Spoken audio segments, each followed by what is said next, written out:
নমস্কার বন্ধুরা, নলেজ কাল্টিভেটারে স্বাগত। আমি সুদীপ ঘোষ শুরু করছি যে ক্লাস যেখানে পড়ার সাথে হাসি ফ্রি। আজকে একটি হট টপিক নিয়ে আলোচনা করব। বাংলার মাঠে এখন চলছে আলু তোলার মরশুম, আর এবছর মাঠে আলু তোলার সময় কিন্তু ভালোই আলুর দাম আছে। যেহেতু আলুর দাম ভালোই আছে তাই কৃষকদের মুখে হাসি ফুটেছে। কৃষকরা আনন্দে আলু তুলছে, তারা জানে যে আলুর দাম ভালো হলে তারা তাদের যে কষ্ট, যে মাথার ঘাম পায়ে ফেলে তারা যে কষ্ট করেছে, রোদে পুড়ে বৃষ্টিতে ভিজে ঠান্ডায় কেঁপে তারা দাম পাবে। আজকের ভিডিও দেখে নেব যে আলুর দাম কেন বেড়েছে, কি কারণ আছে এর পেছনে, আগামী দিন আলুর দাম কী হতে চলেছে, আর কতগুলি ফ্যাক্টর আছে যা আলুর দামকে নিয়ন্ত্রিত করে। আর তার সাথে দেখে নেব আলু সম্পর্কিত একগুচ্ছ জিকে, যা কম্পিটিটিভ এক্সামে বারবার কিন্তু এই কোশ্চেন রিপিট হয়েছে, কারণ আমরা জানি আলু খুব একটি গুরুত্বপূর্ণ বিষয়। তো আজকের ভিডিও পোটাটো প্রাইস ইনক্রিজ। আমরা জানি, বললাম একটু আগেই, যে এখন বাংলার মাঠে মাঠে আলু তোলার মরশুম চলছে। কৃষকদের মুখে হাসি, কারণ আলুর দাম বেড়েছে। আর আমি একজন কৃষক বাড়ির সন্তান হয়ে আমিও কিন্তু খুশি, এবং আমি একজন কৃষক পরিবারের সন্তান হিসেবে নিজেকে পরিচয় দিতে গর্ব অনুবোধ করি। তো আজকের ভিডিও যে আলুর প্রকিউরমেন্ট চলছে বা আলু তোলার কাজ চলছে, হাই প্রাইস, আলুর দাম কিন্তু অনেকটা বেশি, মাঠ থেকে অনেকটা বেশি। এখন এই নিয়ে আলোচনা করব কেন আলুর দাম বেশি। তার আগে দেখে নেব আলু সম্পর্কিত গুরুত্বপূর্ণ জিকেগুলি। আলু হলো পৃথিবীর চতুর্থ গুরুত্বপূর্ণ ফসল। প্রশ্ন পড়ে চতুর্থ গুরুত্বপূর্ণ ফসল হচ্ছে আলু। এখন আলুর বিজ্ঞানসম্মত নাম কি? আলুর বিজ্ঞানসম্মত নাম হচ্ছে সোলানাম টিউবারসম। আলু একটি রবি ফসল। রবি ফসল কোনগুলি? যেগুলি শীতকালে চাষ করা হয়, তাই আলু একটি রবি ফসল।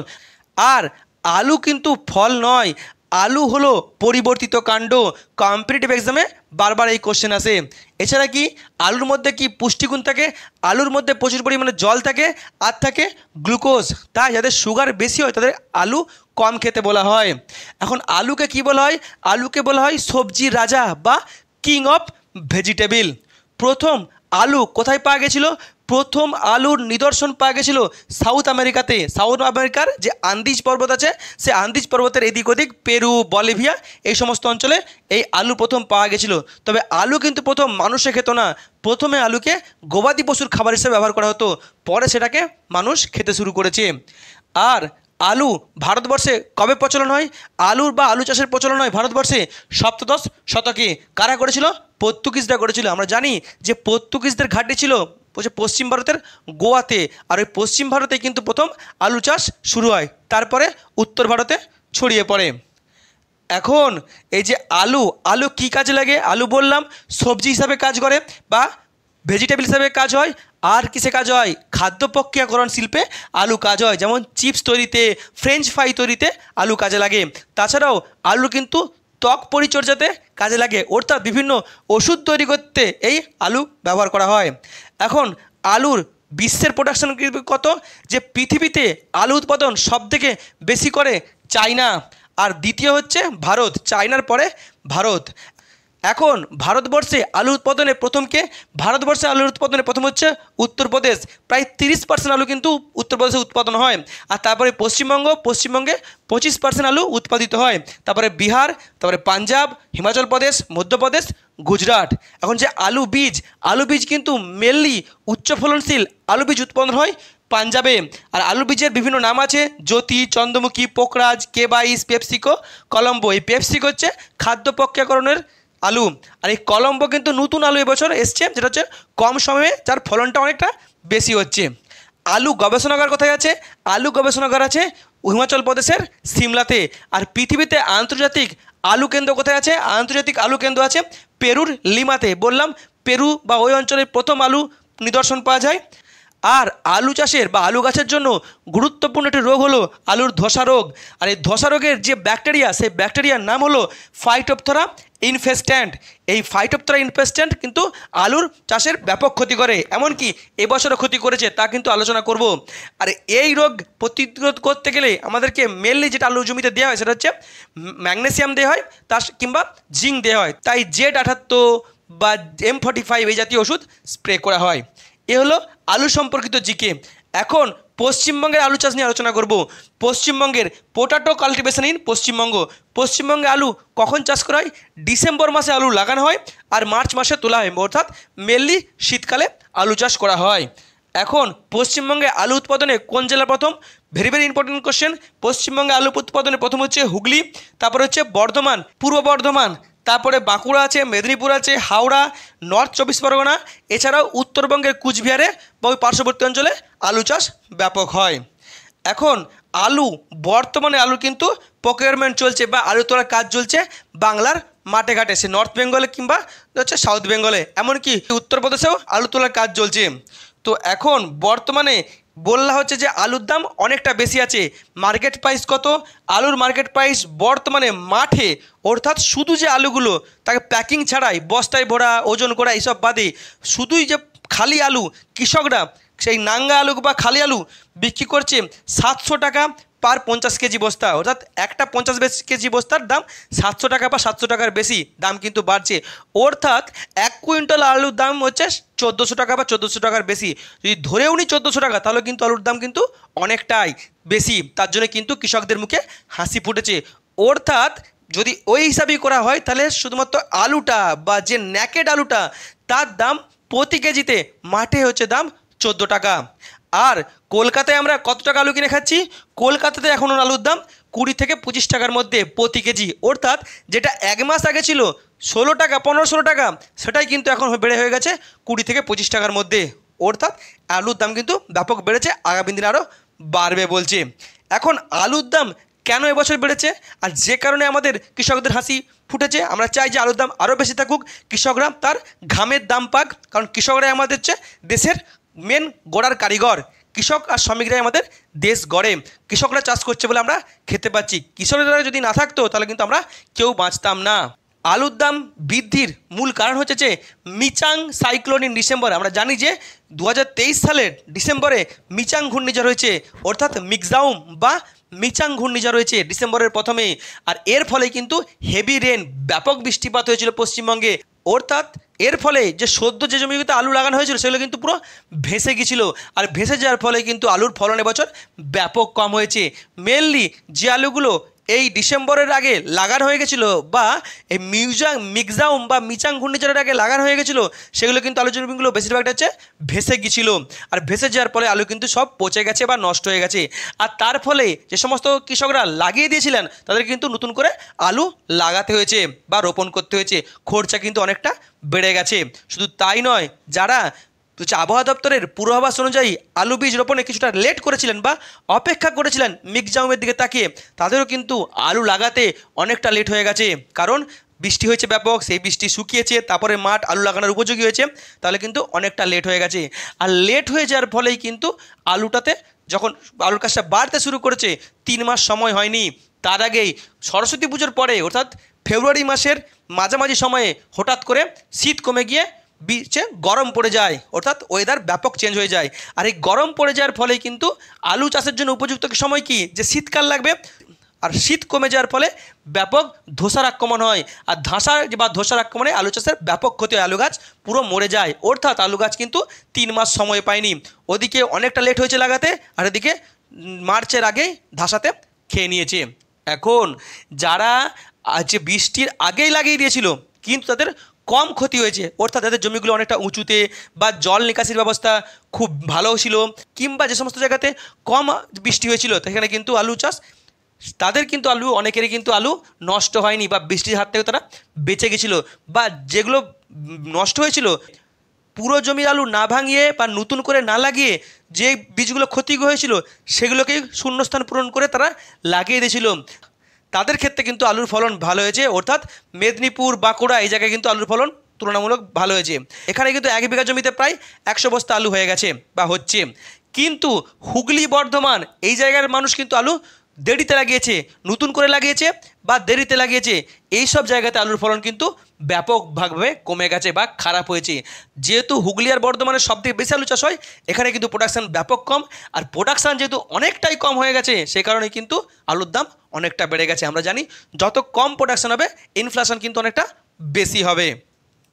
এখন আর একটা কি, যে মিচাং সাইক্লোন যে শুধুমাত্র ওয়েস্ট বেঙ্গলের এফেক্ট ফেলেছিল তাই নয়, এই মিচাং সাইক্লোন বা শীত কমে যাওয়া বা ব্যাড ওয়েদার কিন্তু সব ভারতের সঙ্গে সঙ্গে বিহার উত্তরপ্রদেশেও প্রভাব ফেলেছিল, এমনকি বাংলাদেশেও প্রভাব ফেলেছিল। আমরা জানি যে মিগজাউম বা মিচাং সাইক্লোন উৎপত্তি হয়েছিল কোথায়, যে তামিলনাড়ুর উপকূলে, কিন্তু তামিলনাড়ুর উপকূল থেকে অন্ধ্রপ্রদেশ উপকূল হয়ে উড়িষ্যা উপকূল হয়ে চলে গেছিল প্রায় ঝাড়খণ্ড বিহার সীমান্তে, সেখান থেকে ঘুরে ওয়েস্ট বেঙ্গলের দিকে এসছে, অর্থাৎ ওই বিহার ওই দিকেও ক্ষতি করেছে, এমনকি ওয়েস্ট বেঙ্গলে ক্ষতি করার পরে বাংলাদেশে ক্ষতি করেছে। তার ফলে বাংলাদেশেও কিন্তু আলু প্রোডাকশান, আর হচ্ছে বিহারেও আলু প্রোডাকশান বা উত্তরপ্রদেশের আলু প্রোডাকশান কিন্তু পশ্চিমবঙ্গের মতোই অনেকটা কম হয়েছে। আর কি, আর এই আলুর দাম বাড়ার পেছনে আর কি গুরুত্বপূর্ণ কারণ আছে? গুরুত্বপূর্ণ কারণ আছে লোকসভা ইলেকশন কামিং, সামনেই দেশের সাধারণ নির্বাচন বা লোকসভা নির্বাচন। অলরেডি কিন্তু রাজনৈতিক দলগুলি কোমর বেঁধে নেমে পড়েছে লোকসভা ভোট যুদ্ধে বা লোকসভা ভোটের যুদ্ধে। অলরেডি বিভিন্ন রাজনৈতিক দলের প্রার্থী ঘোষণা হয়ে গেছে। আর আমরা জানি এই লোকসভা ভোটের আগেই দিল্লিতে আবার কিন্তু কৃষক আন্দোলন শুরু হয়েছে। পাঞ্জাব, হরিয়ানা, উত্তরপ্রদেশের কৃষকরা চলে এসছে দিল্লির উপকণ্ঠে প্রতিবাদ করার জন্য, কেন্দ্র সরকারের বিরুদ্ধে প্রতিবাদ করার জন্য। তাদের মেন ডিমান্ড কি? তাদের মেন ডিমান্ড হচ্ছে এমএসপি, অর্থাৎ ন্যূনতম সহায়ক মূল্য। আর আমরা জানি ন্যূনতম সহায়ক মূল্য বা এমএসপি হচ্ছে আমাদের দেশের কৃষকদের দীর্ঘদিনের একটা ডিমান্ড। এমএসপি হলো যে ফসল বোনার আগের থেকে সরকার কৃষকদের স্বার্থে একটা দাম বেঁধে দেবে ফসলের, যে 1500 টাকা কুইন্টাল যদি আলু বিক্রি হয় তাহলে আমাদের কৃষকরা কিন্তু লাভ পাবে। এই দামে আলু কিনতে হবে, যে বেসরকারি কোম্পানি কিনবে তাকেও কিনতে হবে, কিংবা চাইলে সরকার কিনবে। আর এর ফলে কিন্তু আমাদের কৃষকরা খুবই উপকার হবে। কৃষকরা যে এতদিন যে মাথার ঘাম ফেলে পায়ে ফেলে যে কষ্ট করত, ঋণ নিয়ে কাজ করত, কিন্তু দাম পেত না, এমএসপি পেলে কিন্তু কৃষকরা তাদের ফসলের ন্যায্য দাম পাবে। আর এমএসপি পাওয়ার জন্যই কিন্তু কৃষকরা আন্দোলন করছে দিল্লির বুকে। তাই যেহেতু সামনেই ভোট, তাই সরকার কিন্তু এই কৃষকদের খেপাতে চাইছে না বাকি যে প্রদেশের কৃষকরা আছে, অর্থাৎ আলু রপ্তানি বা প্রতিবেশী দেশে এখানে কিন্তু কোনো নিয়ম করবে না বা বন্ধ করবে না। তার সাথে কি, ওয়েস্ট বেঙ্গল সরকারও এই লোকসভা ভোট নিয়ে খুব হচ্ছে সিরিয়াস। তারাও কিন্তু অন্য রাজ্যে আলু রপ্তানি করা কিংবা বাইরের রাজ্যে কিংবা বাইরের দেশে আলু রপ্তানি করাতে কোনো বাধা দেবে না। এটাও কিন্তু একটা এফেক্ট। তার ফলে আলু রপ্তানি ঠিকঠাক চলছে এই মুহূর্তে। আর কি, ব্যাড সিডস ইন হুগলি জেলার কিছু কিছু প্রদেশে দেখা যাচ্ছে যে আলু বীজের ভেজাল দেখা গেছে। আর আলু বীজের ভেজালের ফলে কিন্তু তাদের আলুর ফলন কিন্তু খুব একটা ভালো হয়নি, ব্যাড প্রোডাকশান হয়েছে, আলুর সাইজ খুব ছোটো ছোটো হয়েছে, কোথাও কোথাও পুতুলের মতো আলু হয়েছে। তার ফলে তারা কিন্তু খুব কষ্টে আছে বা দুর্ভোগে আছে এই সমস্ত প্রদেশের, এই সমস্ত জায়গার কৃষকরা। এখানেও কিন্তু একটা প্রোডাকশানে মার খেয়েছে। আর কি, not professional person buying bonds for reserving potato in cold storage, অর্থাৎ কিছু সংখ্যা আমরা জানি যে কিছু পেশাদার আলু ব্যবসায়ী আছে যারা প্রতি বছর চাষিদের কাছ থেকে আলু কিনে হিমঘরে আলু মজুদ রাখে। এমনকি তারা অনেক সময় মাঠ থেকে আলু না কিনলেও বন্ড কিনে নেয়। কিন্তু আরেক শ্রেণীর মানুষ আছে যারা কিন্তু আলু সংরক্ষণ করে, যাদের কিন্তু সেটা পেশা নয়, নেশাই করে, তারা এক্সট্রা লাভের জন্য করে। যারা হচ্ছে অন্য পেশার মানুষ, যেমন শিক্ষক, ডাক্তার, বিভিন্ন আর্টিস্ট, এমনকি যারা অন্য ব্যবসার সঙ্গে যুক্ত, তারাও কিন্তু আলু কিনে রাখে, তাদের একটা নেশা। কিন্তু দীর্ঘ কয়েক বছর তারা কিন্তু সেরকম আলুর বন্ড কিনে রাখেনি, কারণ মেনলি নোট বাতিলের ধাক্কা। আমরা জানি আমাদের সরকার 2016 সালে ভুলভালভাবে নোট বাতিল করেছিল, 1000 টাকা 500 টাকা নোট বাতিল করেছিল। তারপরে আবার কি ভুলভালভাবে বাজারে জিএসটি লাগু করা হয়েছে, এমনকি এর সঙ্গে সঙ্গে কোভিড প্যান্ডেমিক চলে এসছে। এই তিনটে পরপর কারণে কিন্তু, এই তিনটে বাঘা বাঘা কারণে কিন্তু আমাদের দেশের অর্থনীতিতে ব্যাপক এফেক্ট পড়েছিল। আর তার ফলে খুচরো ব্যবসাতে ব্যাপক এফেক্ট পড়েছিল। তার ফলে এই সমস্ত মানুষ কিন্তু লাস্ট কয়েক বছর তুলনামূলক কম আলু কি সংরক্ষণ করেছিল বা বন্ড কিনে রেখেছিল। কিন্তু এবছর তারা কিন্তু ব্যাপকভাবে আলু কিনছে, বন্ড কিনে নিচ্ছে। অর্থনৈতিক কারণে এছাড়া আনপ্রফেশনাল লোকেরা যারা হচ্ছে নিজেদের নেশাকে চাপা রেখেছিল, তারা কিন্তু এবছর বেশি বেশি করে বন্ড কিনে আলু জমা রাখছে বা আলু হিমঘরে মজুদ রাখছে পরবর্তী বেশি ইনকামের জন্য। আর কি, এক্সপোর্ট ইন বাংলাদেশ না আদার স্টেট। কিছুদিন আগে কিন্তু নতুন বছর পড়ার পরে কিন্তু যে বাংলাদেশের যে এক্সপোর্ট, আলু এক্সপোর্ট কিন্তু বন্ধ ছিল। আমরা জানি বাংলাদেশে কিন্তু ব্যাপক আলু পেঁয়াজের দাম বেড়ে গেছিলো। এখন কিন্তু আবার বাংলাদেশের আলু রপ্তানি চলছে। ওয়েস্ট বেঙ্গলের যে সমস্ত স্থলবন্দরগুলি আছে, খোঁচাডাঙ্গা বর্ডার, হিলি বর্ডার, এদিকে কিন্তু বাংলাদেশে আলু রপ্তানি চলছে। এমনকি কিছু কিছু ব্যবসাদার আছে যারা আলু কিনে সরাসরি পাশের রাজ্য ঝাড়খণ্ড কিংবা ওড়িশায় গিয়ে আলু রপ্তানি করে সংরক্ষণ করে আসছে। এর ফলে কিন্তু আলুর দামে একটা এফেক্ট পড়েছে। এখন এখন তো আলুর দাম ভালো, আগামী দিনে কী হবে, আলুর দাম বাড়বে না কমবে? এখন প্রাইস ইন ফিউচার, দেখুন আলুর দাম কী হবে সেটা বলা অসম্ভব, কারণ বড় বড় বাঘা যারা ব্যবসায়ী, যারা এই বড় বড় বিশেষজ্ঞ, তারাও কিন্তু আলুর দাম বলতে পারে না যে আগামী দিনে কী হবে। কিন্তু যেহেতু নাম্বার ওয়ান লেস প্রোডাকশন হয়েছে, কম উৎপাদন হয়েছে, আমরা জানি যে তাহলে আলুর দাম কিন্তু বাড়ার কথা। কিন্তু যখন high price in city Kolkata বা কলকাতা শহরতলি কিংবা যে মিউনিসিপ্যালিটি অঞ্চলগুলিতে যদি আলুর দাম ব্যাপক বেড়ে যায়, অর্থাৎ যদি 35-40 টাকা প্রতি কেজি আলুর দাম বিক্রি হয়, তাহলে কিন্তু একটা বিরাট গুঞ্জন শুরু হয়ে যাবে।